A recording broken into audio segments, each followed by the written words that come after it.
கள்ளக்குறிச்சியில் பொதுமக்களுக்கு ஹெல்மெட் அணிவதன் அவசியம் இருசக்கர வாகன விழிப்புணர்வு பேரணி நடைபெற்றது.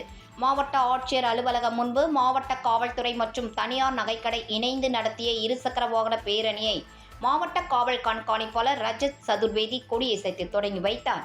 கள்ளக்குறிச்சி காவல் நிலைய உதவி ஆய்வாளர்கள் மற்றும் போக்குவரத்து காவல் நிலைய உதவி ஆய்வாளர்கள், போலீசார், நகைக்கடை பணியாளர்கள் கலந்து கொண்ட இந்த பேரணியில் ஹெல்மெட் அணிவதன் அவசியம் குறித்தும், விபத்தில்லா கள்ளக்குறிச்சி மாவட்டத்தை உருவாக்குவது குறித்தும் பதாகைகளை ஏந்தியவாறு நகரின் முக்கிய வீதிகள் வழியாக சென்று விழிப்புணர்வு ஏற்படுத்தினர்.